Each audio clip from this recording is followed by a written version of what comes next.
नमस्कार फ्रेंड्स, आज की ब्रीफिंग के लिए we are having member NITI Aayog, secretary from the ministry of health, director NCDC. तो सबसे पहले हेल्थ मिनिस्ट्री की तरफ से प्रेजेंटेशन होगा, उसके बाद एनसीडीसी की तरफ से, then we will take question answer. So I request the secretary sir, please start the brief.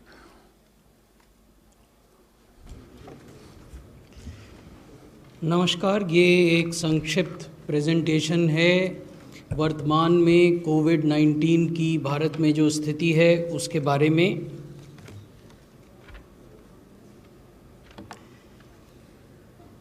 इसमें हम आपको ये बता रहे हैं कि भारत में आज भी जो केसेस पर मिलियन पॉपुलेशन हैं वो 837 हैं, जो कि विश्व के सभी बड़े देशों की तुलना में अभी भी काफ़ी कम हैं।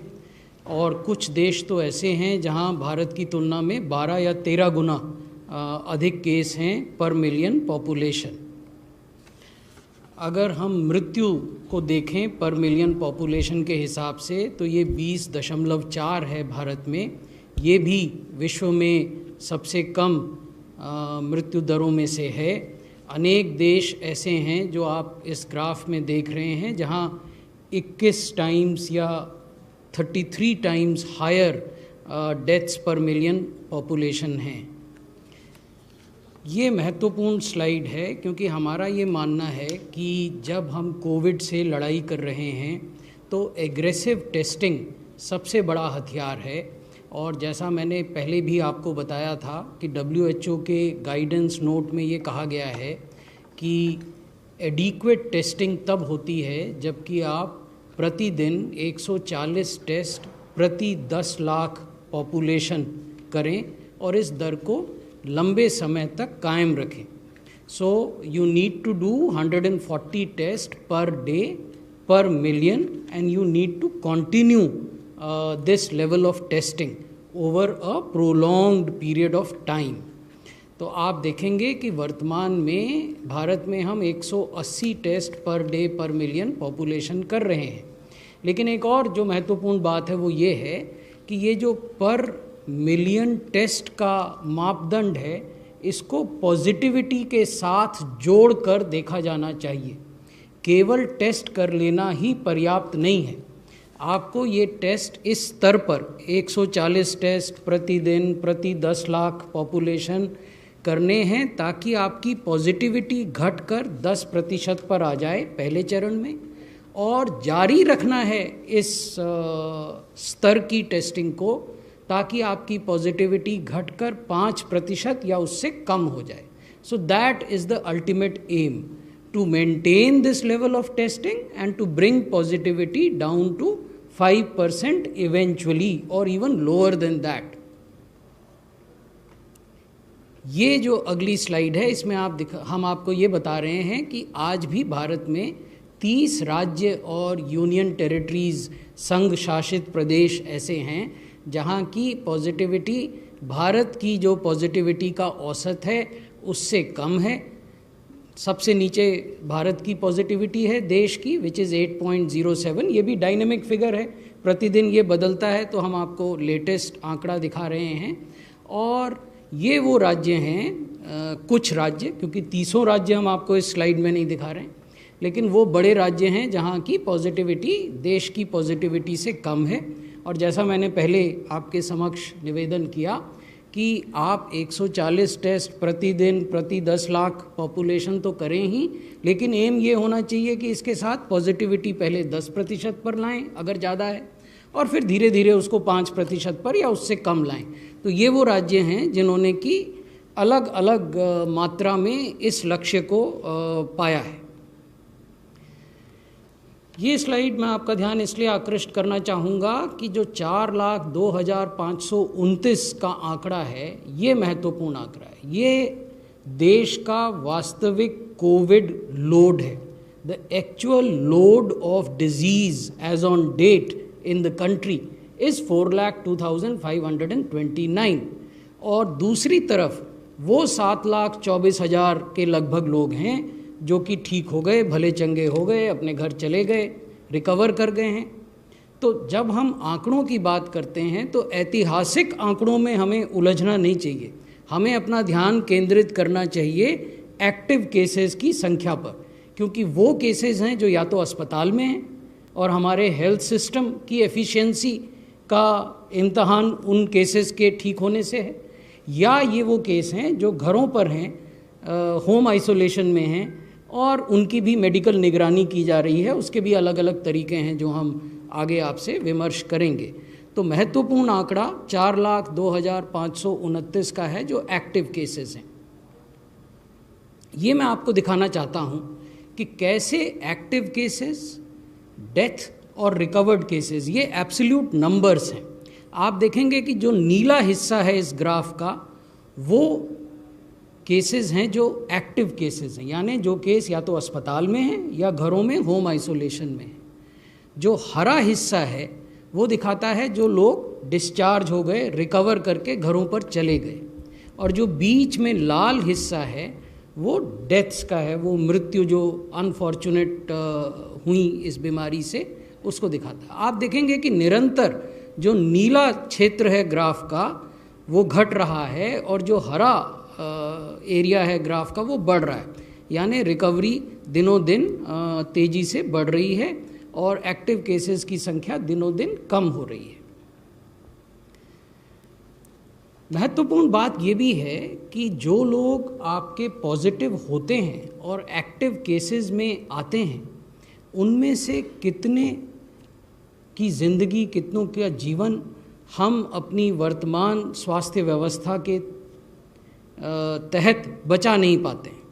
उसको हम केस फर्टिलिटी रेट से उसका आकलन करते हैं, और आप ये देखेंगे कि over a period of time the case fertility rate has dropped significantly to 2.43%, and this is a tribute to our frontline healthcare workers, our doctors, our nurses, our paramedical workers and other caregivers।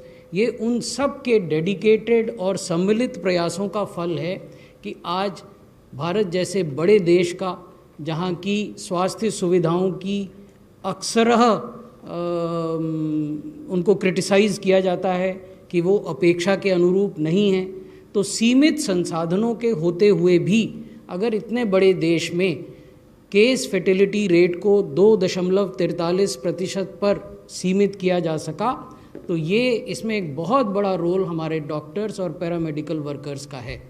एक role AIIMS new Delhi जैसे institutions of excellence का भी है, जिन्होंने कि आगे बढ़कर विभिन्न जो देश के मेडिकल कॉलेज हॉस्पिटल्स हैं उनको इंगेज किया, उनके क्लिनिशियंस, उनके आईसीयू के डॉक्टर्स उनके साथ टेली कंसल्टेशन किया, हफ्ते में 2 दिन करते हैं और उनको बताते हैं कि किस तरह से मरीजों की बेहतर देखभाल की जाए जिससे इस केस फर्टिलिटी रेट को और कम किया जा सके। जब हम ये कहते हैं कि देश का केस फर्टिलिटी रेट क्या है 2.43, तो हमें ये भी देखना चाहिए कि अनेक राज्य और अनेक संघ शासित क्षेत्र ऐसे हैं जहाँ की केस फर्टिलिटी रेट राष्ट्रीय औसत से भी कम है। उनका भी जिक्र यहाँ हमने किया है, और ये भी एक संतोष की स्थिति है कि ये वो राज्य और संघ शासित क्षेत्र हैं जहाँ 1000 या उससे अधिक केस रिपोर्ट हुए और तब उनका फर्टिलिटी रेट इतना है। जहाँ मान लीजिए केवल 100 ही केस हैं या 200 केस हैं, संभवतः वहाँ केस फर्टिलिटी रेट की तुलना राष्ट्रीय औसत से करना उचित नहीं होगा। इसलिए हमने आपको वो तुलना दिखाई है ऐसे राज्यों की और ऐसे यूटीज़ की जहाँ 1000 या 1000 से ज़्यादा केसेस हैं, उसके बावजूद उनका केस फर्टिलिटी रेट देश के केस फर्टिलिटी रेट से बहुत कम है। तो ओवरऑल ये मेरी अंतिम स्लाइड थी। ओवरऑल मैं धन्यवाद। ओवरऑल ये निवेदन करना चाहूँगा कि अभी तक देश ने कोविड-19 के मामलों को रिलेटिवली वेल अच्छे तरीके से हैंडल किया है। भारत सरकार या भारत सरकार के स्वास्थ्य मंत्रालय का सहयोग सभी राज्य सरकारों को मिल रहा है। समय समय पर हमारी टीमें राज्य सरकारों के साथ संवाद करती हैं। ये टीमें राज्य सरकारों का भ्रमण भी करती हैं और उन्हें दिशा निर्देश देती हैं। जो भी निर्णय मंत्रालय के स्तर पर लिए जाते हैं उसमें डोमेन नॉलेज एक्सपर्ट्स और जो साइंस और एविडेंस बेस्ड इनपुट्स आते हैं उसके आधार पर निर्णय होते हैं। ऐसा ही एक साइंस बेस्ड इनपुट और डोमेन नॉलेज एक्सपर्ट के द्वारा की गई एक्सरसाइज का उदाहरण दिल्ली का सेरो सर्विलेंस है, जो आपके समक्ष प्रस्तुत आज किया जाएगा। तो अभी तक जो हमारे अनुभव रहे हैं वो ये दिखाते हैं कि अगर हम effective containment, effective surveillance, house to house search for active cases, aggressive testing के बाद उनका आइसोलेशन, प्रॉम्प्ट आइसोलेशन और एफिशिएंट ट्रीटमेंट, इन चीज़ों पर ध्यान दें तो उसके परिणाम अच्छे निकलते हैं। धन्यवाद। धन्यवाद सर। Director NCDC please.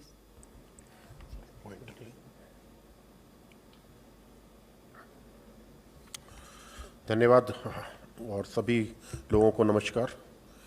मैं आज आपके समक्ष एक साइंटिफिक स्टडी सीरो प्रेवलेंस पे जो दिल्ली की आबादी के ऊपर की गई थी उसके बारे में एक संक्षिप्त विवरण प्रस्तुत करूंगा। जैसा कि आप सभी इस बात से जानकारी रखते हैं कि हमारे पास दो प्रकार के टेस्ट होते हैं। अगर कोई भी संक्रमण चाहे वायरल हो, बैक्टीरियल हो या किसी और पैरासिटिक हो, वो बॉडी में दो प्रकार के रिस्पॉन्स जनरेट करता है। पहला है एंटीजन रिस्पॉन्स और दूसरा है एंटीबॉडी रिस्पॉन्स। ये हमें समझना बहुत आवश्यक इसलिए है कि जो कोविड-19 के इन्फेक्शन में हम रिस्पॉन्स देखते हैं, पहला रिस्पॉन्स हम मेजर कर पाते हैं वो है हमारा एंटीजन रिस्पॉन्स, जिसको पकड़ने के हमारे पास दो प्रकार के टेस्ट आज की तारीख में मौजूद हैं। पहला है RT-PCR टेस्ट, जो कि सभी लोग जानते हैं, हम लोग शुरू से उसको निरंतर अपने उसमें बढ़ाते जा रहे हैं और आज देश में इसके 1000 से ऊपर भी टेस्टिंग सेंटर्स मौजूद हैं। दूसरा है हमारा रैपिड एंटीजन टेस्ट, जो अभी रिसेंटली इंट्रोड्यूस हुआ है और जिसके तहत हम लोग जो टेस्ट का रिजल्ट हम लोग करीब 24-48 घंटे में भी पा रहे थे, वो आज इस टेस्ट के द्वारा मात्र आधे घंटे में पता लग सकता है। लेकिन इसमें थोड़ी सी वो है संभ्रांति है कि सेंसिटिविटी और स्पेसिफिसिटी RT-PCR के मुकाबले थोड़ी कम है। तो पॉजिटिव हो जाते हैं, लेकिन नेगेटिव को अगर उनको सिम्टम होते हैं तो दोबारा टेस्ट किया जाता है। इन दोनों टेस्टों का एक उपयोग ये है कि व्यक्ति के ट्रीटमेंट में और मैनेजमेंट में सहायक होते हैं। ये यहाँ पर ध्यान देने की बात है, ये व्यक्तिगत रूप से हमको ट्रीटमेंट और मैनेजमेंट में सहायक के रूप में कार्य करते हैं दोनों टेस्ट। दूसरा हमारा टेस्ट है एंटीबॉडी डिटेक्शन टेस्ट। ये हमारा टेस्ट है जो कि हम सीरो सर्विलेंस कहते हैं और सीरो सर्वे स्टडीज़ में इसको उपयोग किया जाता है। इसका मुख्य उद्देश्य है एक कम्युनिटी प्रेवलेंस और कम्युनिटी इन्फेक्शन का प्रेवलेंस एट कम्युनिटी लेवल और पॉपुलेशन लेवल असेसमेंट का ये हमारा एक मापदंड माना जाता है। अगर हम इसका देखें कि इसकी हमें आवश्यकता क्यों पड़ी और यह आवश्यकता क्या है साइंटिफिक स्टडीज़ में, तो हम जहाँ तक मैं एक आपको उदाहरण के तौर पर देना चाहूँगा कि हम कोई सा भी सर्विलेंस नेटवर्क लगाएं, कहीं ना कहीं हमारे कुछ लोग इन्फेक्शन से जो संक्रमित होते हैं या जो इन्फेक्शन को एक्सपोज होते हैं, वो हमारे सर्विलेंस के दायरे से छूट जाते हैं। और वो स्वाभाविक भी है, क्योंकि वो लोग एक तो वो इंक्यूबेशन पीरियड में हो सकते हैं, दूसरे वो एसिम्प्टोमेटिक फेज में हो सकते हैं, तीसरे वो प्री सिम्प्टोमेटिक फेज में हो सकते हैं, और तीसरा चूंकि हमें वायरल लोड बिल्टअप होने में हमारे अपने शरीर की अपनी क्षमता होती है, जिसके अनुसार शहने वायरस का हमारे शरीर में एक लेवल बढ़ता है, और जब वो लेवल एक टेस्ट को पकड़ में आने की सेंसिटिविटी के दायरे में आता है तभी वो टेस्ट उसको पकड़ पाता है। तो इस प्रकार कुछ लोग हमारे इसके दायरे से बाहर रहते हैं। वो बर्डन हमको एसेस करने के लिए और वो बर्डन हमको बताता है कि हमारी पॉपुलेशन में किस हद तक एक वायरस का एक्सपोजर हो गया है। तो इसी को हमने डिटेल में जानने के लिए ये सीरो सर्वे किया। आप सभी को जानकारी है कि इससे पूर्व एक ICMR ने सीरो सर्वे किया था, जिसमें कि उन्होंने पूरे देश में सर्वे किया था और 0.07 प्रेवलेंस निकला था। ये दो प्रकार का सर्वे था। पहला था जिसमें सिटीज़ को 0 प्रेवलेंस, मिनिमम प्रेवलेंस और मीडियम और मैक्सिमम प्रेवलेंस में क्लासीफाई किया था, और दूसरा था हैवी प्रेवलेंस डिस्ट्रिक्ट्स को, सिटीज़ को, जिसमें कि जब बहुत ज़्यादा प्रेवलेंस था उनके सिर्फ कंटेनमेंट जोन में किया गया था। तो इसी प्रकार दिल्ली में ये सर्वे सिर्फ साउथ ईस्ट डिस्ट्रिक्ट के कंटेनमेंट जोन में किया गया था और वहाँ पर ये सर्वे हमको ये बताता था कि यहाँ पर प्रेवलेंस या वायरस का एक्सपोजर एक लेवल से आगे हो चुका है। तो इसी को पूरी तरह एस्टिमेट करने के लिए हमारा ऑब्जेक्टिव था कि दिल्ली की पॉपुलेशन में infection prevalence among general community कितना हुआ है, ये जानने के लिए हमने ये सर्वे किया था। अब जैसे कि सर्वे के उसके रिजल्ट के बारे में जाऊं तो मैं आपको दो प्रकार की बातें बताना चाहूँगा कि सीरो सर्वे और जो एंटीबॉडीज़ का हमारे शरीर में जो जनन होता है या जो उसका आगे बढ़ाव होता है, वो पहले हमारा रिस्पॉन्स बॉडी का इम्यून रिस्पॉन्स IgM जनरेट करता है। ये एंटीबॉडी चौथे से 5वें दिन और 5 से एसिम्प्टोमेटिक में 7वें दिन आ जाती है हमारे शरीर में। तो इस एंटीबॉडी का ये प्रकार होता है कि ये एक्टिव इन्फेक्शन को दर्शाती है और 5 से लेके 21वें दिन तक इसका डाउनफॉल चालू हो जाता है। 21वें दिन से ये ग्रेजुअली नीचे आना चालू हो जाती है। तो हमको अगर इसकी प्रेजेंस मिलती है तो ये हमको एक्टिव इन्फेक्शन दिखाती है, लेकिन चूंकि ये जल्दी राइज होती है और जल्दी फॉल होती है, इसलिए हमको टोटल एक्सपोजर के बारे में इसमें उतनी जानकारी नहीं मिल पाती। इसी के साथ एक दूसरा एंटीबॉडी रिस्पांस होता है जो कि IgG होता है। ये रिस्पांस थोड़ा सा लेट जनरेट होता है 14वें से 15वें दिन के दौरान और इसकी एक सस्टेन्ड लॉन्गेविटी होती है, कुछ लंबे समय तक ये रहता है। चूंकि ये इन्फेक्शन एक नए वायरस के द्वारा है, ये मैं यहाँ पे आप लोगों को इसलिए हाईलाइट करना चाहूँगा क्योंकि कितने समय तक ये एंटीबॉडीज़ हमारे शरीर में रहती हैं, इसके बारे में अभी डिटेल साइंटिफिक स्टडी के लिए उतना समय साइंटिस्ट को नहीं मिल पाया है। तो ये हमें शने शने पता चलेगा कि इस एंटीबॉडी का हमारे रक्त में कितने समय तक मौजूद या प्रेजेंस रहती है, ये जानने के लिए। अब मैं इसके थोड़े से नतीजों के ऊपर आपका ध्यान दिलाना चाहूँगा। जो हमें नतीजा बेसिकली मिला है वो मिला है, ओवरऑल हमारा प्रेवलेंस है 22.86। ये हमारा प्रेवलेंस है एडजस्टेड प्रेवलेंस। मैं आपको इसके बारे में थोड़ा सा ये बताना चाहूँगा कि जो टेस्ट हमने उपयोग किया है ELISA टेस्ट, और ELISA टेस्ट ICMR ने उसको वो किया था और स्टडी की थी और उसकी सेंसिटिविटी पाई थी 92.1 सेंसिटिविटी और स्पेसिफिसिटी थी 97.7। मतलब कुछ लोग इस सेंसिटिविटी के दायरे से अलग थे। तो इसको हमने जो आपने प्रेस में रिलीज में भी देखा होगा 23.48% जो प्रेवलेंस था, उस प्रेवलेंस को इसकी सेंसिटिविटी स्पेसिफिसिटी के साथ एडजस्ट करके हमने ये प्रेवलेंस किया है और यही हमारा इस स्टडी के दौरान ट्रू प्रेवलेंस माना जाएगा। अगर आप इसको थोड़ा सा डिटेल में देखना चाहेंगे तो आपको लगेगा कि हमारे 8 डिस्ट्रिक्ट, 11 में से 8 डिस्ट्रिक्ट दिल्ली में जिनका सीरो प्रेवलेंस 20% से ज़्यादा आया है। इसमें सबसे ज़्यादा जो अगर हम बात करें तो हमारी डिस्ट्रिक्ट आती है सेंट्रल डिस्ट्रिक्ट है, उसके बाद हमारी नॉर्थ ईस्ट डिस्ट्रिक्ट है, नॉर्थ डिस्ट्रिक्ट है और शाहदरा डिस्ट्रिक्ट है।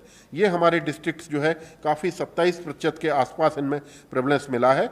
मतलब ये हमको इंगित करते हैं कि यहाँ पर वायरस का एक्सपोजर यहाँ की पॉपुलेशन को, एक 27% पॉपुलेशन को ऑलरेडी तकरीबन हो चुका है। यही आपको ग्राफ के द्वारा भी दिखाई पड़ जाएगा। अगर हम इसके बाद हम ये अगर इसके ऑब्जर्वेशंस को कंपाइल करने की कोशिश करें तो हम ये देखेंगे कि ये हमको 8 डिस्ट्रिक्ट्स में 20% से ज़्यादा है। और ये हमको एक बात और ध्यान दिलाता है जो कि मुख्य स्टडी की जो हम कम्युनिटी प्रेवलेंस की बात करते हैं वो ये है कि 6 महीने हमारे आज की तारीख में इस आउटब्रेक से हो चुके हैं लड़ते हुए, और दुनिया में इस वायरस का एक्सपोजर 6 महीने से ज़्यादा हो चुका है।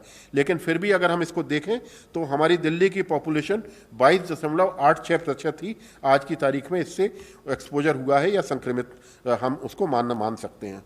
इससे हमें एक और चीज़ पता चलती है कि हमारे लॉकडाउन वाले मेजर्स और जो कंटेनमेंट मेजर्स एक एग्रेसिव रूप से लिए गए, जिससे कि शुरुआत से ही हम लोग इसको इन्फेक्शन को एक उग्र रूप लेने से रोक पाए, वो एक हमको इसकी सफलता की ओर भी ध्यान दिलाती है। और साथ ही एक और बात जो मुख्य है वो है 77% जनता और 77% आबादी हमारी दिल्ली की आज भी वल्नरेबल है। मतलब कि वो इन्फेक्शन के लिए ससेप्टेबल है, जिनको अभी भी इन्फेक्शन नहीं हुआ है। इसमें मैं ध्यान दिलाना चाहूँगा हमारी एल्डरली पॉपुलेशन है, हाई रिस्क पॉपुलेशन है, जो कोमॉर्बिड कंडीशन से भी संक्रमित है। तो इसलिए बहुत आवश्यक है कि हमारे जो नॉन फार्मास्यूटिकल मेजर्स जो कि हम एग्रेसिव रूप से शुरू से फॉलो करते आ रहे हैं आज के, वो हमको आगे भी उसी संक्रमितता से और इसी संलग्नता से आगे फॉलो करने हैं, जिसमें मुख्य है फिजिकल डिस्टेंसिंग, जिसमें कहा जाता है 2 गज की दूरी, use of mask, appropriate mask हम लोग यूज़ करें। तीसरी चीज़, हैंड हाइजीन को हम लोग पूरी तरह से फॉलो करें, कफ के एटिकेट्स को फॉलो करें। ये हमारे कुछ ऐसे मेजर्स हैं जिनके द्वारा हम इस संक्रमण को अपनी अगली आबादी में फैलने से रोक पाएंगे। धन्यवाद। Thank you sir. Doctor Paul please. धन्यवाद। आज हम प्रस्तुत कर रहे हैं आप सबके सामने एक साइंटिफिक स्टडी। ऐसी studies from time to time करना इसलिए ज़रूरी होता है कि हम देख सकें कि ये पेंडेमिक किस तरह बढ़ रही है, कितनी पॉपुलेशन को इसने अफेक्ट किया है, हमें लेसन्स क्या मिले हैं। तो जो 4 बिंदु मैं प्रस्तुत करना चाहूँगा, जो इतना अच्छा एफर्ट किया है एनसीडीसी ने दिल्ली सरकार के साथ मिलके, उसको ये उभार के आपके सामने आता है। उससे सबसे पहले है कि ये जो आज हम पिक्चर देख रहे हैं, 23% के लगभग ओवरऑल दिल्ली की पॉपुलेशन में संक्रमण हो चुका है और एंटीबॉडीज़ बन गए हैं। अगर उसकी हम पिक्चर देखें कि ये कब का है, ये जो प्रेवलेंस आई है ये किस डेट्स की हैं, तो ये ज़रूरी है जानना कि हमारा सर्वे जो हुआ था वो 27 जून से लेकर 10 जुलाई के भीतर हुआ था। डेटा कलेक्शन जो थी 5 जुलाई तक थी। तो ये लगभग हमें जो पिक्चर पेश करता है ये 3rd वीक ऑफ जून की करता है। 18-19 जून को जो सीन था ये उसको उद्धरित करता है। एंटीबॉडी बनने में, जैसे बताया गया, डॉक्टर सुजीत ने अच्छी तरह से पिक्चर के साथ समझाया आपको, आईजीजी एंटीबॉडी के लिए लगभग 14 दिन लगते हैं। तो लेकर चलिए कि ये 20 जून 19 जून के आसपास जो पिक्चर थी, उस समय अगर आपको ध्यान होगा तो बहुत तेज़ी से केसेस बढ़ रहे थे। 3000 से भी ज़्यादा केस पर डे लगभग हो रहे थे और उसके बाद में धीरे धीरे बदलाव आया और आज हम एक अच्छी पोजीशन तक पहुँचे हैं। तो पहला है कि ये किस समय को डिपिक्ट करता है, ये हमें उससे हमें मदद मिलती है सारी इस चीज़ को समझने के लिए। और ये एक जनरल दिल्ली का सीन है और बहुत बड़ा सर्वे किया गया, 20,000 से भी ज़्यादा व्यक्तियों का सर्वे किया गया और इसलिए हमें ये बहुत रोबस्ट डेटा है। इसको हमें जिसको समझ के हम इस्तेमाल करेंगे अपने डिजीज़ कंट्रोल में भी और सिटीजन्स को भी इसका पता होना चाहिए कि हम किस तरह से इस तरह से आगे बढ़ रहे हैं। मेरा दूसरा मुद्दा है और दूसरा पॉइंट यह है कि देखिए 6 महीने के बाद भी एक ऐसे शहर में जिसकी की पॉपुलेशन डेंसिटी बहुत हाई है, पॉपुलेशन बहुत ज़्यादा है, घने एरियाज़ भी हैं, हमारे पेरी अर्बन पॉपुलेशन भी है, तो उसमें भी जो संक्रमण पहुंचा है वो 22-23% लोगों तक ही पहुंचा है। अगर इस तरफ से देखें, पहले क्लास अगर हम कहें कि किस तरफ है, तो ये दिखाता है कि जो मेहनत दिल्ली के वासियों ने करी, जो सरकार ने करी, जो अच्छी प्रैक्टिसेस अपनाई गई, वो इस बीमारी को सीमित करके रखा। बहुत सारी हमारी पॉपुलेशन जो है वो बची हुई है और ये हमें श्रेय देना पड़ेगा हम सब जनता का सबसे पहले। और इसके अलावा जो कंटेनमेंट की स्ट्रैटेजी सरकार ने अपनाई और मंत्रालय ने और एनसीडीसी ने दिल्ली सरकार के साथ, एमसीडी के साथ मिलके जो चलाई, उससे हम उस तक सीमित कर सके कि आगे इन्फेक्शन नहीं हो। ये दिखाता है कि अगर हम साइंटिफिक प्रिंसिपल्स को फॉलो करते हैं तो पेंडेमिक को पकड़ में रखा जा सकता है और ये हमें कॉन्फिडेंस देता है अपनी स्ट्रैटेजी में और अपनी अप्रोच में। और इस टाइम तक आप ख्याल रखिए कि 6 महीने हो चुके हैं। इसमें एक बहुत बड़ा फैसला जो लॉकडाउन का हुआ था, उसका भी श्रेय, उसका जो कंट्रीब्यूशन है, उसका गेन भी दिखाई देता है। उसके साथ साथ जो तैयारी हुई, कंटेनमेंट हुई, उसके प्रोसीजर्स हुए, वो सब कुछ उसको दर्शाता है। ये मेरा दूसरा पॉइंट है। तीसरा पॉइंट है वो बहुत महत्वपूर्ण है कि अगर हम पीछे देखें तो ये वो सिचुएशन थी जिसमें कि हमारा अभी बीमारी, डिजीज़ एक्सेलरेट हो रही थी। 20, 22, 21 जून तक ग्राफ दिल्ली का तो था, वो बढ़ रहा था। उसके बाद ये सब कुछ होते हुए भी और लाइफ नॉर्मल चलते हुए भी कोई नई रिस्ट्रिक्शन नहीं लाई गई। जब और तेज़ी लाई गई डिसीज़ कंट्रोल के लिए तो उसका असर दिखा। तो जिस वजह से, जिन वजहों से हमने इसको सीमित किया, उनको जब और भी पक्का किया गया, उसका रिव्यू लेने के बाद जुड़ के एक मेहनत की गई तो हमें रिज़ल्ट मिला कि हम उस संक्रमण को और भी दबा सकते हैं। और आज कहाँ पे लगभग 3800-3900 पर डे केसेस हो रहे थे, आज 1000 से नीचे केसेस हो रहे हैं। ये भी दिल्ली ने करके दिखाया। तो ये भी हमें कॉन्फिडेंस देता है, और ये बहुत इंपॉर्टेंट बात उभर के आ रही है in terms of disease control, that when you work in a systematic way, by contact tracing, by testing, by containment, by isolation, by quarantine, और एकजुट होकर उसको आप लागू करते हैं तो असर दिखाई देता। और इसके साथ साथ नॉर्मल ज़िंदगी को जीते हुए हम सब जो फिज़िकल डिस्टेंसिंग की बेस्ट प्रैक्टिसेस को लेके सस्टेन कर पाए हैं, उसका श्रेय भी उसको चीज़ को जाता है। तो ये एक जो स्टोरी लाइन है, उसको आगे जो हुआ है उसमें जो कॉन्फिडेंस हमें दिखाई देता है एक कलेक्टिव अप्रोच का, वो भी इसमें चिन्हित हुई है जब हम आज इस सर्वे को देखते हैं। मेरा लास्ट पॉइंट है जो कि शायद सबसे महत्वपूर्ण है। अब याद रहे कि अभी भी 77% हम सब संक्रमित नहीं हुए हैं। संक्रमण हो सकता है। वायरस को वो सब व्यक्ति पसंद हैं जिनके अंदर अभी संक्रमण नहीं हुआ, क्योंकि वो वहाँ पहुँचेगा। और 77% जो है नंबर बचा हुआ है, ये अच्छी बात है। लेकिन हमें ये कोई गारंटी और लाइसेंस नहीं देता कि हम जो अपना चौकन्नापन है, जो हम अपने आप को केयर करना है, फिजिकल डिस्टेंसिंग की बात है, मास्क की बात है, कफ एटिकेट की बात है, थूकना नहीं है इसकी बात है, आरोग्य सेतु अपनाना है, अपने एल्डरली को और वल्नरेबल कोमॉर्बिड वाले जो भाई बहन हैं, बुज़ुर्ग हैं, उनको बचा के रखना है। वो सारे ही मुद्दे हमें अभी और चौकसी से और ज़ोरों से आगे चलना है लेके, क्योंकि कभी भी ये वायरस इंडिविजुअल को, नंबर तो एक चीज़ होती है, लेकिन जब कि इंडिविजुअल को इफ़ेक्ट करता है तो जो उसका हश्र हो सकता है वो हमें और उसके फैमिली पे जो असर पड़ सकता है उसको हमने और अपने आप को और दूसरों को, व्यक्तियों को, परिवारों को, कम्युनिटीज़ को बचाना है।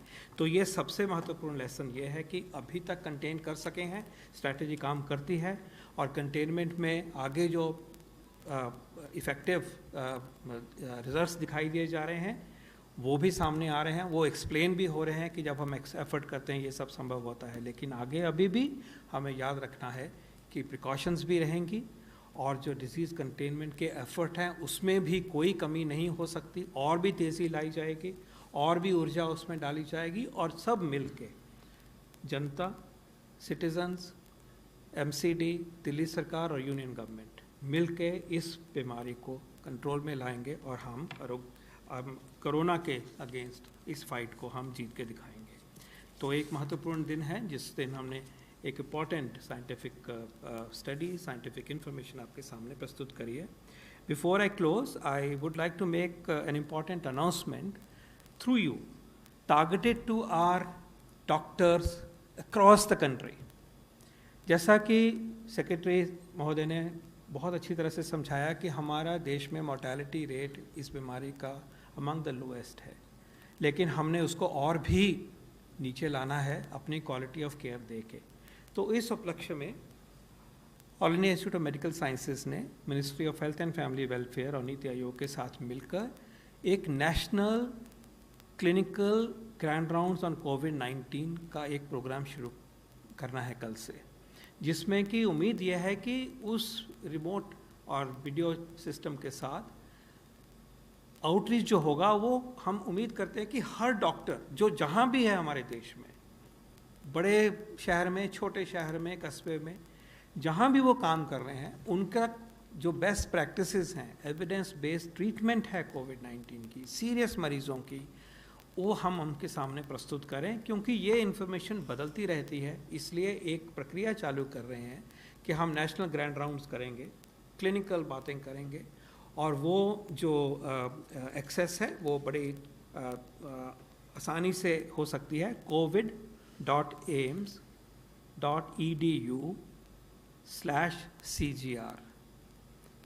रिपीट कर रहा हूँ, covid.aims.edu/CGR। मैं चाहूँगा कि हमारे सारे ही डॉक्टर भाई बहन सारे देश में इस सिस्टम के साथ, इन इवेंट्स के साथ, इन ग्रैंड राउंड्स के साथ जुड़ें, ताकि जैसे जैसे हमें इस बीमारी को टैकल करने की समझ बढ़ती जा रही है वो डिस्कस हो, आपके सवालों का भी जवाब दिया जाएगा। एक्सपर्ट्स होंगे एम्स के बाहर की जो इंस्टीट्यूशंस हैं, प्राइवेट सेक्टर की भी, सेंटर्स ऑफ एक्सीलेंस की, वो भी जुड़ेंगे। तो ये एक मुहिम की तरह हम आउटरीच करने की प्रयास कर रहे हैं। मैं चाहूँगा कि सब लोग इसमें जुड़ें। लेकिन आज हम एक साइंटिफिक स्टडी को सेलिब्रेट कर रहे हैं, उससे जो हमने सीखा है उसको संजोएंगे और उसको लेके आगे बढ़ेंगे। धन्यवाद। धन्यवाद सर। सबसे पहले मैं एक ऑनलाइन क्वेश्चन पढ़ देता हूँ। What has been the role of experts in the ministry in the whole COVID response? Have they contributed in any way? What is the role of the experts? जैसा मैंने निवेदन किया था कि जो निर्णय स्वास्थ्य मंत्रालय द्वारा लिए जाते हैं वो साइंस और साइंटिफिक एविडेंस आधारित होते हैं, तो ये एविडेंस आप तभी अपने निर्णयों में ला पाएंगे जबकि इस प्रकार की कोई संस्थागत व्यवस्था हो। There has to be a institutional arrangement within the ministry of health to incorporate scientific evidence into decision making, into policy making. इस परिप्रेक्ष्य में स्वास्थ्य मंत्रालय में एक JMG का गठन किया गया। ये एक तकनीकी ग्रुप है। इसकी अध्यक्षता डायरेक्टर जनरल हेल्थ सर्विसेज करते हैं, जो स्वयं एक डोमेन नॉलेज एक्सपर्ट हैं। और इस JMG के सदस्यों में एम्स के डॉक्टर्स हैं, इसमें ICMR के रिप्रेजेंटेटिव्स हैं, इसमें WHO इंडिया का जो उनका दफ्तर है उसके लोग हैं, और इसमें अन्य गैर सरकारी सेक्टर्स के भी डोमेन नॉलेज एक्सपर्ट हैं। समय समय पर ये JMG इनपुट्स देता है। उदाहरण के लिए जब ये पेंडेमिक शुरू हुआ था तो क्वारंटाइन की गाइडलाइंस क्या हों, लोगों को क्वारंटाइन किन परिस्थितियों में किया जाए, वहाँ किस प्रकार की व्यवस्था हो, ये गाइडलाइंस बनाई गई थी JMG के इनपुट्स के आधार पर। इसके बाद टेस्टिंग जब हो रही है तो किस प्रकार के लोगों को आइसोलेट किया जाएगा, अस्पतालों में इलाज की प्रक्रिया क्या होगी, ट्राइजिंग किसी मरीज की जब वो अस्पताल पहुंचता है तो कैसे की जाएगी, ये सब भी JMG के इनपुट से प्राप्त होता है। साथ ही आप लोगों को समय समय पर मंत्रालय की ओर से हम जानकारी देते रहते हैं कि there is a standard treatment protocol, एक मानक ट्रीटमेंट का प्रोटोकॉल है जो ये बताता है कि अगर आपको माइल्ड डिजीज़ है तो किस प्रकार की दवा खानी है, अगर मॉडरेट डिजीज़ है तो किस प्रकार का इलाज होना है, अगर सीवियर डिजीज़ है तो क्या इलाज होना है, इन्वेस्टिगेशनल थेरेपीज़ क्या हैं, उनका प्रयोग कब किया जाना है। ये सब इनपुट भी JMG के माध्यम से मिलता है। तत्काल जिस मुद्दे पर JMG विचार कर रहा है और निकट भविष्य में उस पर भी हम गाइडलाइन निर्गत करेंगे, वो ये है कि जो लोग कोविड से ठीक हो रहे हैं उनको कुछ अन्य प्रकार की समस्याएं हो रही हैं।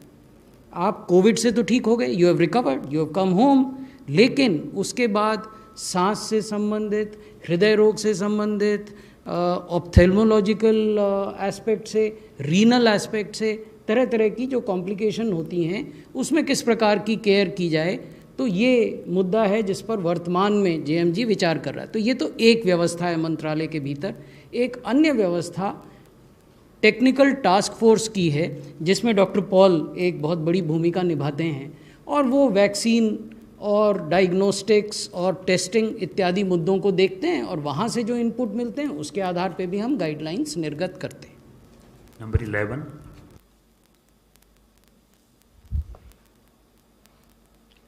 I have two questions. One is for Dr. Singh. What was the age range of the subjects of the survey? And another question I have is for the Health Ministry. I saw that slide on testing, and Delhi is currently testing per million per day, if I remember correctly, about 3 times the national average. Yet Delhi missed, Delhi's current thing is 1.5 lakh around, I think, the current tally. So it missed this many cases for a population of 2 crore. We are talking about 46-47 lakh people. So are we worried, and does this survey in a sense prove what people have been saying, that our testing is not sufficient? Technical aspect. Are we worried? in respect of Delhi, no, we are not. Are we satisfied? Partially, not fully. We need to see these numbers stabilize over a period of time. Did Delhi test enough? Now, this is a question which requires a elaborate answer, but I'll try to summarize this in the next few sentences. Let's look at first week of June. जून के पहले सप्ताह में दिल्ली में औसत लगभग 9-9.5 test किए जा रहे थे. दिल्ली का पॉजिटिविटी प्रतिशत लगभग 37% था. 37% was the positivity rate in the first week of June. जब आप लगभग औसतन 9.5 सैंपल प्रतिदिन टेस्ट कर रहे थे, और उस समय इस प्रकार की संभावना व्यक्त की जा रही थी कि दिल्ली में लाखों लाख केस हो जाएंगे और दिल्ली की जो स्वास्थ्य व्यवस्था है वो चरमरा जाएगी. और उस समय केंद्र सरकार ने अनेक डोमेन नॉलेज एक्सपर्ट्स, जिसमें डॉक्टर पॉल नीति आयोग से, professor Randeep Guleria director AIIMS Nai Delhi से, doctor Balram Bhargava DG ICMR, doctor Sujeet Kumar Singh director NCDC, इन सबको आमंत्रित किया और ये कहा कि आप दिल्ली सरकार के साथ मिलकर काम करें और एक व्यापक स्ट्रैटेजी बनाएं जिस पर दिल्ली सरकार अमल करे और देखें कि स्थितियां कितनी सुधर पाती हैं. ये जून के पहले सप्ताह की बात है. उसके बाद एक स्ट्रैटेजी बनाई गई जो डोमेन नॉलेज एक्सपर्ट्स ने बनाई, science based evidence based strategy, जिसमें ये कहा गया कि हालांकि उस वक्त भी दिल्ली के जो औसत प्रतिदिन टेस्ट थे वो देश के एवरेज से ज़्यादा थे, आपको इसको कहीं अधिक बढ़ाने की आवश्यकता है. अब जुलाई के पहले सप्ताह की पिक्चर आपको बताते हैं. जुलाई के पहले सप्ताह में दिल्ली में औसतन 25,000 टेस्ट प्रतिदिन हो रहे थे. दिल्ली का एवरेज 9% आ गया था, आज और घट गया है. जहां जून में दिल्ली ने एक दिन में 3,900 पॉजिटिव केस एक दिन में रिपोर्ट किए थे, कल दिल्ली ने केवल 950 केस रिपोर्ट किए हैं. तो इसका अर्थ ये है कि जो स्ट्रैटेजी इन सब लोगों ने बनाई और जिसका पालन दिल्ली सरकार ने किया, उस स्ट्रैटेजी में बेहतर कंटेनमेंट किया गया, बेहतर सर्विलेंस किया गया, हाउस टू हाउस सर्च की गई, टेस्टिंग को 3 गुना बढ़ा दिया गया.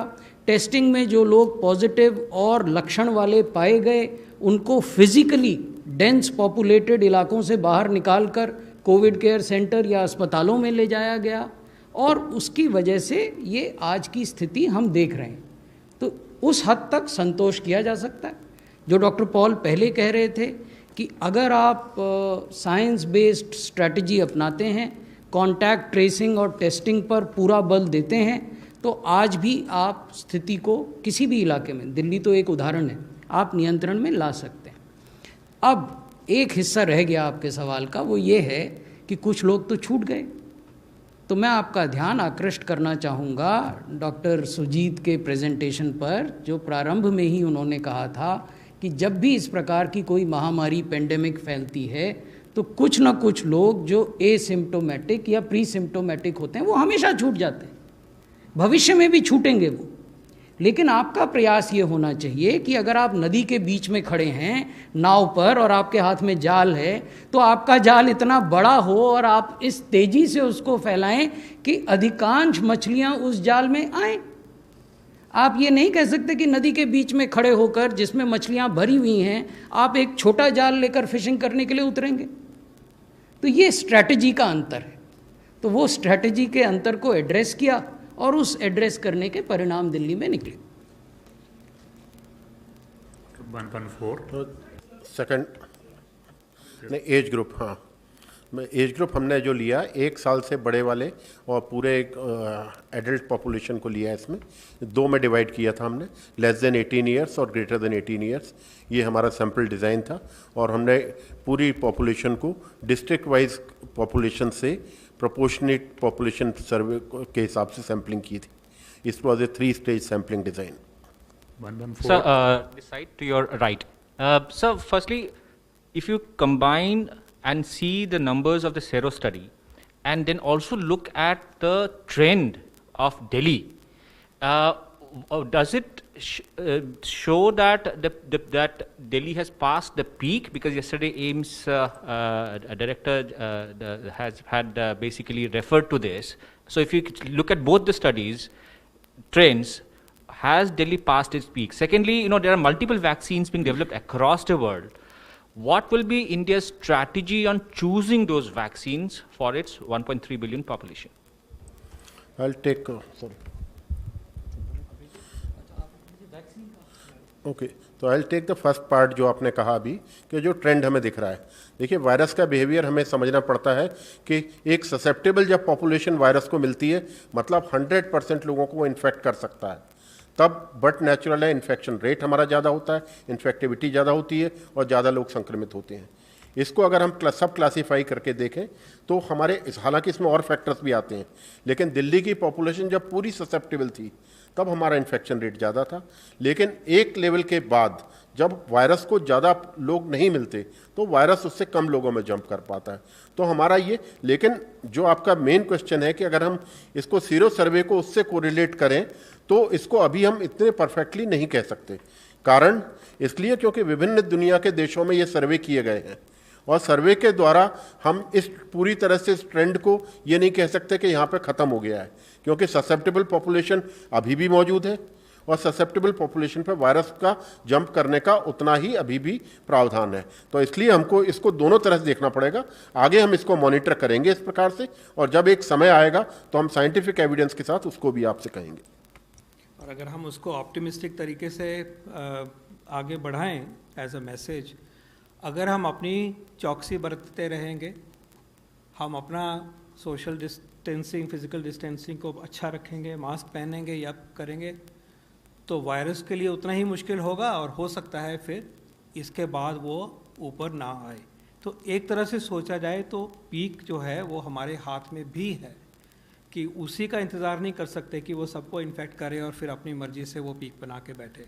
हम ऐसे भी लेना चाहिए कि यहाँ तक अगर हम लेके आ गए हैं आज मिलजुल के, तो क्यों नहीं इसको और मुश्किल करें वायरस के लिए कि वो आगे ना ही बढ़े। और अगर वो होगा तो पीक हो चुकी होगी, लेकिन अगर हम इसको स्पॉइल करते हैं, इसको संजो के नहीं रखते, हम अपने जो कंट्रोल स्ट्रैटेजीज़ हैं उसमें एनर्जी कम करना शुरू करेंगे, तो फिर वायरस अपने तरीके से आगे बढ़ेगा।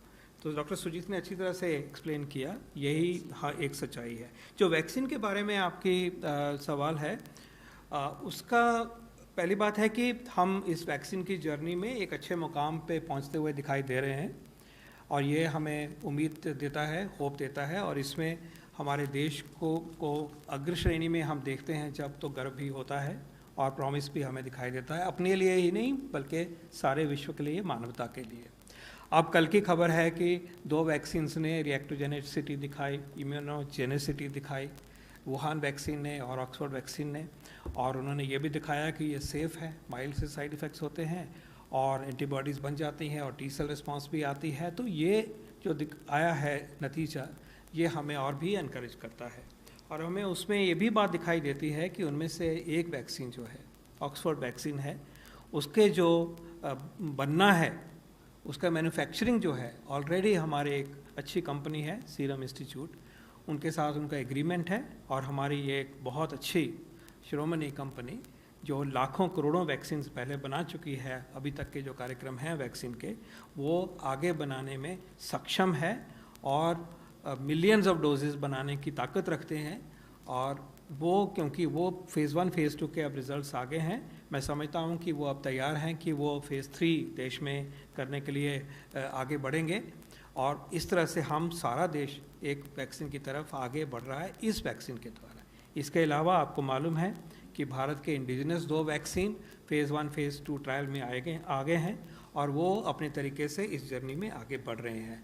वैक्सीन जैसे जैसे उपलब्ध होंगे, जैसे जैसे उनमें सक्सेस आनी शुरू होगी, स्टॉक पाइल बनना शुरू होगा, मैन्युफैक्चरिंग शुरू होगी, तो भारत सरकार किस तरीके से इसको किस तरह से सब नीडी जो व्यक्ति हैं उन तक पहुंचना है, उसको किस तरह से लिया जाएगा, इसकी चर्चा ऑलरेडी शुरू हो चुकी है। और हम अपनी तैयारी में कोई भी चूक नहीं रखेंगे कि इस वैक्सीन को अगर कोल्ड चेन से पहुँचना है तो कैसे पहुँचे। ये अगर वैक्सीन अडल्ट्स में दिया जाना है, आज तक जो वैक्सीन है तो बच्चों को देते थे, 2.5 करोड़ बच्चों को दे जाते हैं 4-5 बारी फर्स्ट ईयर में। अब जब सबको देना है, पता नहीं 2 डोज भी देना पड़े और सब तक पहुंचना है, तो ये एक नया एक डायमेंशन है। ये पहले किसी ने ये डायमेंशन नहीं देखी इस प्लैनेट पे। देश को तो एक तरफ छोड़ ही दीजिए, लेकिन आप जानते हैं कि देश इस तरह के मुहिम के काम करने में पूरी तरह से सक्षम है। हमारे इलेक्शंस जो होते हैं वो एक बहुत नतीजे दिखाते हैं कैसे हम सारे धरातल तक पहुंच के एक इफ़ेक्टिव प्रोटोकॉल ड्रिवन कार्यक्रम को हम कार्यान्वित करते हैं। तो जैसे जैसे वैक्सीन की और अवेलेबिलिटी की ओर हम बढ़ रहे हैं, अफोर्डेबल अवेलेबिलिटी की ओर बढ़ रहे हैं, उसी तरह से इन पैरेलल उसको कैसे धरातल तक लेके जाना है, कैसे पहुंचना है, वो थिंकिंग, वो डिस्कशन, वो प्रोग्राम भी साथ साथ बन रहे हैं। Thank you. 17।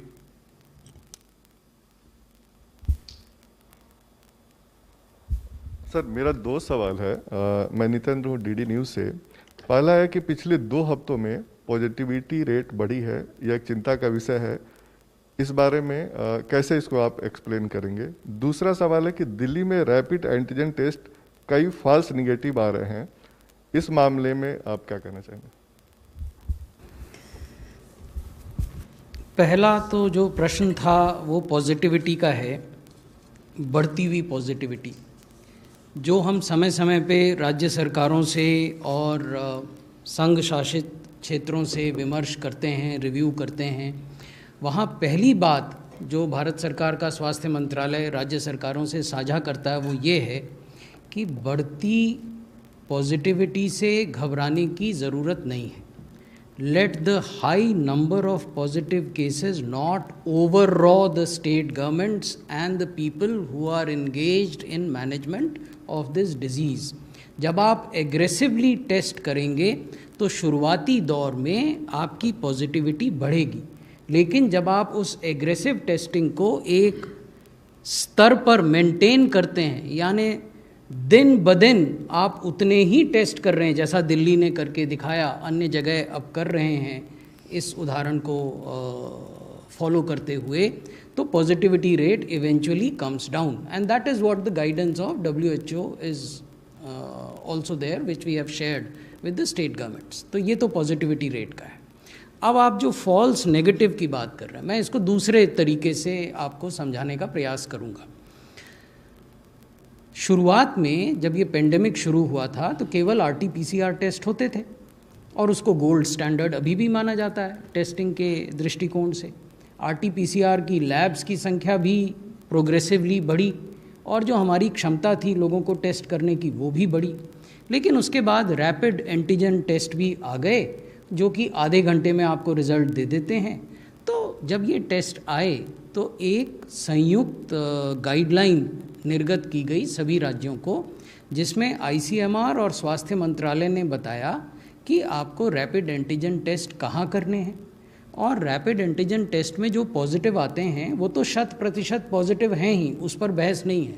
जो नेगेटिव आते हैं बशर्ते कि उन लोगों में लक्षण भी हों, if the negative cases are also symptomatic then they must undergo RT-PCR test। ये भी बोला, क्योंकि इसमें भी कुछ कन्फ्यूजन रह गया था, तो इसलिए संयुक्त जो दिशा निर्देश निकले उनमें ये भी कहा गया कि अगर उस दिन जिस दिन टेस्ट हुआ उस दिन वो एसिम्प्टोमेटिक हैं लेकिन 2 दिन बाद उनमें लक्षण आ जाते हैं, तो उस परिस्थिति में भी उनको RT-PCR टेस्ट करना है। अब अगर दिल्ली का हम उदाहरण देखें तो दिल्ली में 18 जून से 21 जुलाई के बीच में, क्योंकि ये आंकड़े मेरे पास हैं, ये मैं आपको साझा कर सकता हूँ, बाकी आंकड़े भी उपलब्ध हैं which we can disseminate if anyone requires. 18 जून से 21 जुलाई के बीच में 3,63,172 एंटीजन टेस्ट एडमिनिस्टर किए गए और इनमें 6.33% positivity I. 6.33 of people who took rapid antigen test out of this 3,63,000, which is roughly 23,000, they tested positive. But a large number also tested negative. Out of that large number, those who were symptomatic and tested negative, they were only 2,294. And these 2,294 then underwent RT-PCR test. उसमें 348 लोग positive पाए गए, यानी प्रतिशत के हिसाब से लगभग 15% लोग जो कि रैपिड एंटीजन टेस्ट में नेगेटिव थे लेकिन जिनके पास लक्षण थे वो RT-PCR टेस्ट होने में पॉजिटिव हो गए। तो ये दिखाता है कि क्योंकि एक प्रोटोकॉल था जो कि ICMR और स्वास्थ्य मंत्रालय ने निर्गत किया था और क्योंकि उस प्रोटोकॉल की जानकारी दिल्ली सरकार को और सामान्य जो 11 ज़िले हैं उनके प्रशासन को थी, तो इसलिए ये लोग भी उस नेट से बाहर नहीं निकल पाए और पॉजिटिव होने की वजह से उन पर जो भी अगर उनको होम आइसोलेशन में रखना था तो वो किया गया, अगर उनको कोविड केयर सेंटर में ले जाना था तो वो किया गया। तो इसलिए एक प्रोटोकॉल है, ये बात इस बात में कोई दो राय नहीं है कि रैपिड एंटीजन टेस्ट में जो लोग नेगेटिव आते हैं और जिनको लक्षण होते हैं उनको RT-PCR टेस्ट में वो पॉजिटिव भी आ जाते हैं, तो फिर उस अनुरूप कार्रवाई की जाती है। 33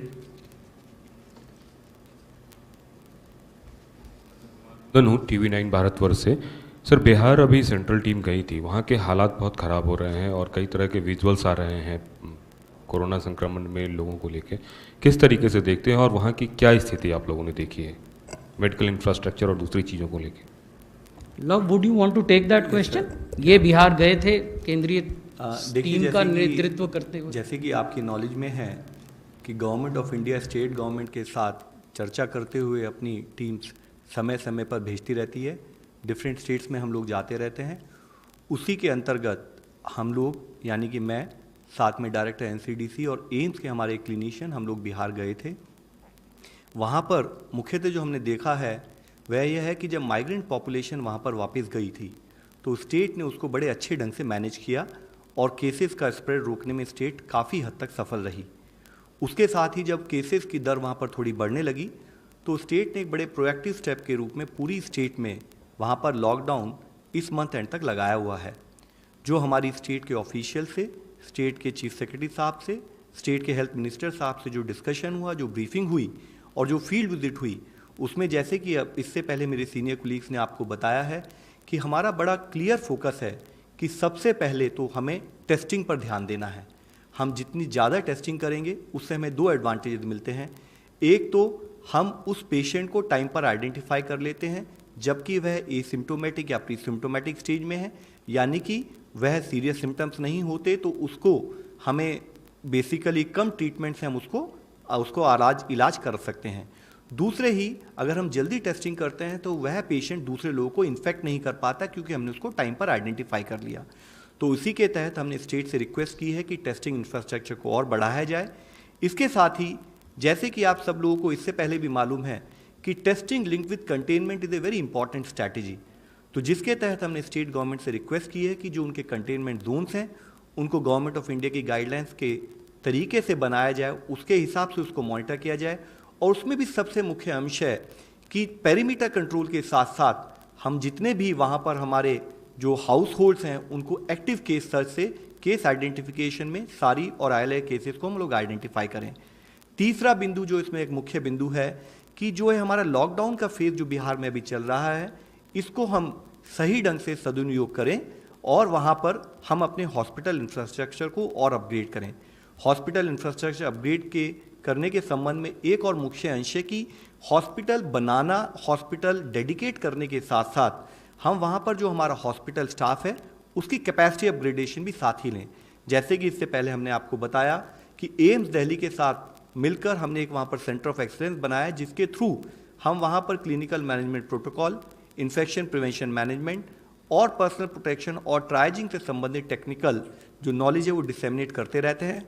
और उस विजिट के साथ ही आज भी एक और सेमिनार जो है एम्स दिल्ली ने वहाँ के 80+ जो हॉस्पिटल्स उन लोगों के साथ की है। चौथा एक मुख्य अंश है कि साथ ही जब हम ये हॉस्पिटल इंफ्रास्ट्रक्चर अपग्रेड करें तो पेशेंट एक्सपीरियंस एक बहुत मुख्य अंश होता है।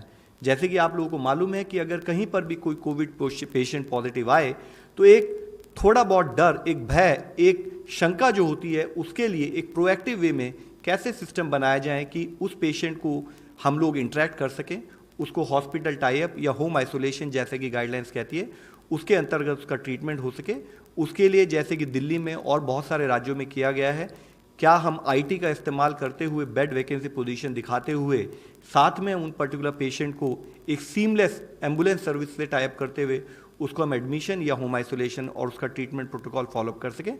इसके बारे में हमने स्टेट से चर्चा की है।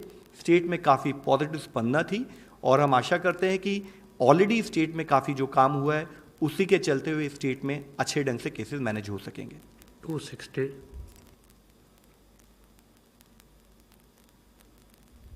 Hello. Yeah. So, sir, yesterday the AstraZeneca and Oxford vaccine trial showed some promise. Okay. Now, Serum Institute wants to conduct a phase 3 trial. Would the Indian government be providing the same sort of expedited process to Serum Institute as it provided Bharat Biotech? That's one. And second, in the US government and the UK government have provided funding for various vaccine projects. Okay, will the Indian government also be considering something similar, say through the PM CARES fund for the vaccine development so that the cost can be reduced? The answer to both is yes. Regulatory facilitation will be ensured. It's already being undertaken and being done, as well as, if required, the resources need to be supplemented. That will be actively considered.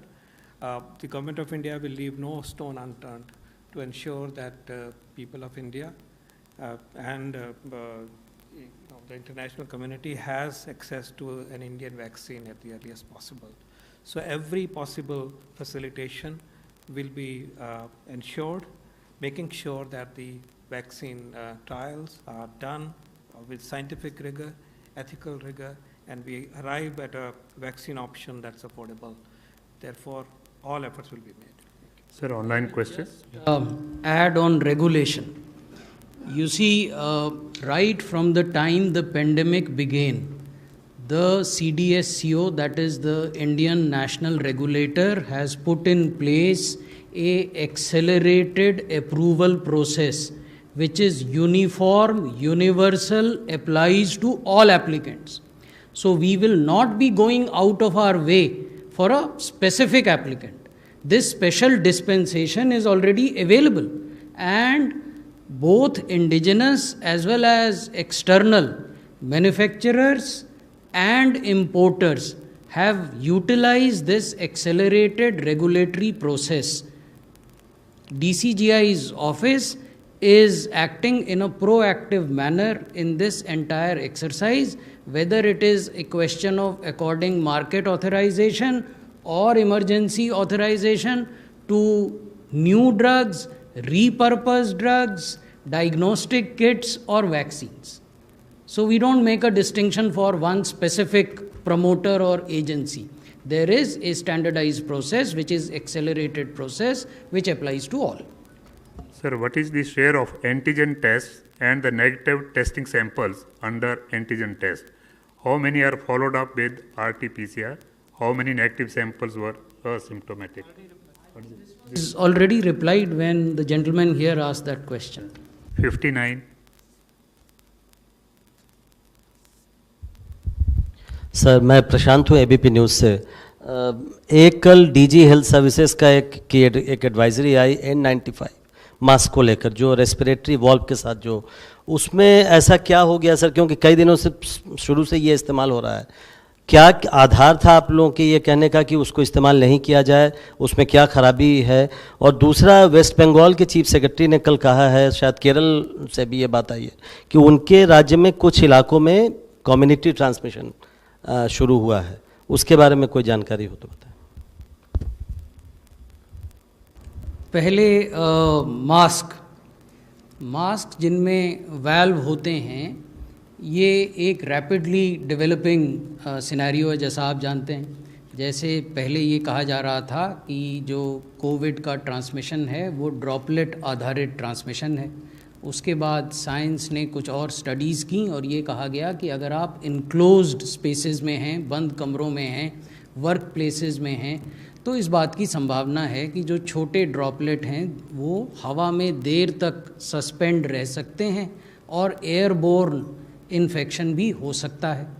WHO ने भी ये कहा कि हम इस चीज़ को मान रहे हैं, लेकिन हम और एविडेंस का भी इंतज़ार कर रहे हैं। तो उसी प्रकार स्वास्थ्य मंत्रालय भी जिस तरह से साइंटिफिक एविडेंस आते हैं उसके आधार पर अपने गाइडलाइंस निर्गत करता है।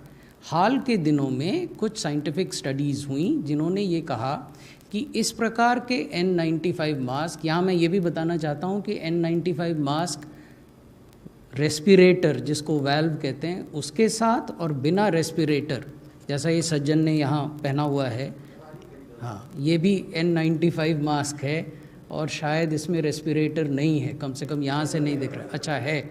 तो बिना रेस्पिरेटर के भी N95 मास्क आते हैं और रेस्पिरेटर के साथ भी आते हैं। तो जो एविडेंस आ रहा है वो ये कहता है कि जब आप वैल्व वाला मास्क पहनते हैं तो आप स्वयं तो सुरक्षित हैं, लेकिन जो आप एक्सहेल कर रहे हैं, if you are a asymptomatic person, then the propensity of that infecting others is there.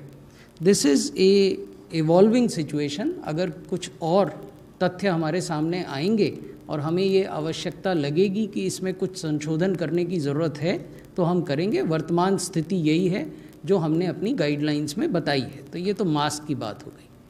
अब कम्युनिटी ट्रांसमिशन की बात, मैंने पहले भी इस पर आपको संबोधित किया था।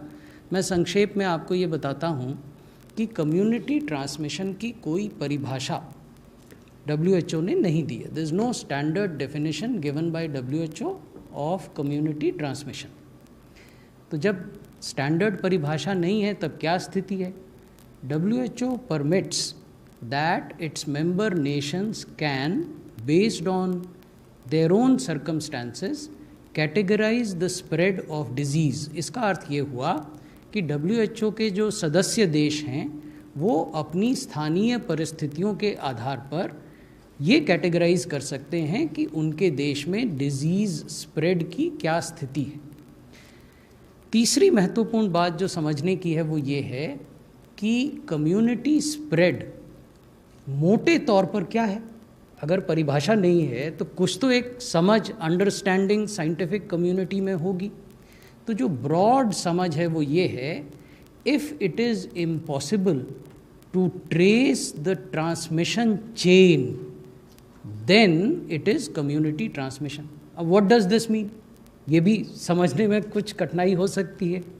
तो इसको अगर और सिंप्लीफाई करें, if it is impossible to tell who gave infection to whom, किससे किसको संक्रमण फैला, अगर आप ये नहीं बताने की स्थिति में हैं तब वो कम्युनिटी ट्रांसमिशन की स्थिति है। हमने क्या पाया? अभी आपने दिल्ली का सेरो प्रेवलेंस देखा। हमने ये पाया कि दिल्ली में 11 जिलों में से ऐसे भी ज़िले हैं जहाँ 6 क्या, अब तो 6.5 महीने हो गए संक्रमण के, केवल 13% फैलाव है। दूसरी तरफ ऐसे भी ज़िले हैं शाहदरा या सेंट्रल दिल्ली जैसे जहाँ 27% फैलाव है। लेकिन जहाँ 13% फैलाव है जैसे south Delhi, south west Delhi, वहाँ भी अभी 80% से अधिक आबादी संक्रमण से बची हुई है। जहाँ ज़्यादा फैलाव है वहाँ भी लगभग 70% आबादी बची हुई है संक्रमण से। दिल्ली एज अ होल देखें, जैसा डॉक्टर SK सिंह ने बताया 22.80%, तो भी बड़ी आबादी बची हुई है। तो हम लगातार ये कहते रहे हैं कि हमारे देश में there are clusters of cases and there are pockets of localised transmission. आज भी हम उसी स्टैंड पर कायम हैं।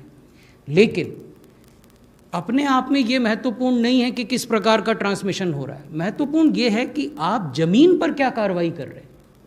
एक तो एकेडमिक बहस है कि कैसा ट्रांसमिशन हो रहा है, किस प्रकार का हो रहा है, और दूसरा है कि आप वास्तविकता में कर क्या रहे हैं। तो वहाँ बार बार हम राज्य सरकारों के साथ ये दोहराते हैं और राज्य सरकारें हमारे साथ ये बात कर रही हैं कि कंटेनमेंट इफेक्टिव हो, सर्वेलेंस इफेक्टिव हो, घर घर में जाकर एक्टिव केस सर्च हो, टेस्टिंग को बढ़ाया जाए, टेस्टिंग में जो लोग लक्षण वाले पाए जाते हैं उनका इलाज समय पर हो, ताकि हम जो मोर्टेलिटी की दर है, जैसा डॉक्टर पॉल ने अभी कुछ देर पहले निवेदन किया था, उसको 2.4, 2.5 से घटाकर 1% या उससे भी कम पर ला सकें। तो महत्वपूर्ण तथ्य ये है। 36 हमें याद रखना है, हमें याद रखना है कि जिस सिचुएशन से भारत गुजर रहा है और भारत के डिफरेंट एरियाज गुजर रहे हैं, जो सेक्रेटरी साहब ने बात कही वो बहुत एक इम्पॉर्टेंट बात है। हम कंटेनमेंट स्ट्रैटेजी को इफ़ेक्टिवली लागू करेंगे। हमने उसके फ़ायदे देखे हैं, जहां हमने चूक हुई वहां हमने सफ़र भी किया, ये भी हमें एक्सपीरियंस में दिखने को आया है। तो suppression of the transmission of virus continues to be a strategy. Sometimes the two get linked up and a mixed message goes out.